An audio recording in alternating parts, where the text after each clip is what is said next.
Indian super ലീഗിൽ കളിക്കാൻ വന്നിട്ട് നമ്മുടെ ലൈഫിൽ രക്ഷപ്പെട്ട കുറച്ച് പ്ലേയേഴ്സ് ഉണ്ട്. അതിലൊരു പ്ലെയർ ആയിരുന്നു നമ്മുടെ ചെന്നൈ എഫ് സിയുടെ മെൻഡോസ.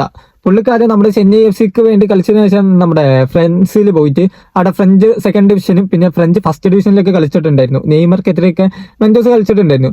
അപ്പോൾ നിലവിൽ അത്തരത്തിൽ നമ്മുടെ ISL കളിച്ചിട്ട് ജീവിതത്തിൽ രക്ഷപ്പെട്ട ഒരാളാണ് നമ്മുടെ മുൻ കേരള ബ്ലാസ്റ്റേഴ്സിന്റെ താരമായ ഇവാൻ കലൂസ്നി. 2023 ബ്ലാസ്റ്റേഴ്സിന് വേണ്ടി കളിക്കുമ്പോൾ പുള്ളിക്കാരന്റെ അന്നത്തെ മാർക്കറ്റ് വാല്യൂ എന്ന് പറയുന്നത് 4.2 CR ആണ്. അതായത് കോടി, 4.2 കോടിയാണ്. പക്ഷേ ഇന്നത്തെ 2026 നമ്മുടെ ഇവാൻ കലൂസ്നിയുടെ മാർക്കറ്റ് വാല്യൂ എന്ന് പറയുന്നത് 16 കോടി രൂപയാണ്.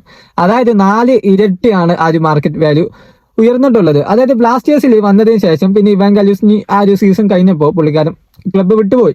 പക്ഷെ അതിനുശേഷം ഇപ്പോൾ നിലവിൽ കളിച്ചുകൊണ്ടിരിക്കുന്നത് നമ്മുടെ ഒരു ഉക്രൈന് ക്ലബ്ബായിട്ടുള്ള FC മെറ്റാലിസ്റ്റ് 9025 എന്ന് പറയുന്ന ഒരു ക്ലബ്ബാണ്. ആ ഒരു ക്ലബിന് വേണ്ടി പുള്ളിക്കാരൻ ഇപ്പോൾ കളിച്ചുകൊണ്ടിരിക്കുന്നുണ്ട്. അതുപോലെ തന്നെ നമ്മുടെ ഉക്രൈനിന്റെ നാഷണൽ ടീമിൽ വലിയ രീതിയിൽ ചങ്ങായി ഇമ്പാക്ട് ഉണ്ടാക്കുന്നുണ്ട്. എപ്പോഴും നിങ്ങൾ നമ്മുടെ ഈ ടൂർണമെന്റ് ഒക്കെ വരുമ്പോൾ ചില ടൂർണമെന്റ് കാര്യങ്ങളൊക്കെ വരുമ്പോൾ ഉക്രൈനിന്റെ ലൈനപ്പ് അല്ലെങ്കിൽ ഉക്രൈനിന്റെ ടീം കൊടുത്തു നോക്കിയാൽ അതിൽ ഇവൻ കലൂസ്നി ഉണ്ടാവും.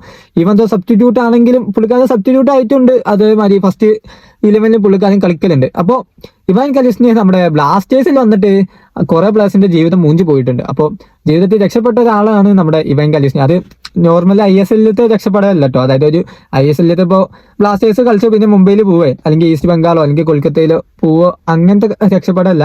ഇന്റർനാഷണൽ ലെവലിൽ വരെ എത്തിയിട്ടുള്ള ഒരു പ്ലെയർ ആയിട്ട് ഇവാൻ കലൂസ്നി മാറിയിട്ടുണ്ട്. അപ്പോൾ നിങ്ങളുടെ ഈ ഒരു വീഡിയോ കണ്ടപ്പോൾ നിങ്ങൾക്ക് എന്താണ് തോന്നിയത്? നിങ്ങളുടെ അഭിപ്രായങ്ങൾ താഴെ കമന്റ് ചെയ്യുക. അതുപോലെ തന്നെ നമ്മുടെ കോണ്ടന്റ്സ് കാര്യങ്ങളൊക്കെ ഇഷ്ടപ്പെടുന്നുണ്ടെങ്കിൽ ലൈക്ക് ചെയ്യുക, ചാനൽ ഒന്ന് സബ്സ്ക്രൈബ് ചെയ്യുക.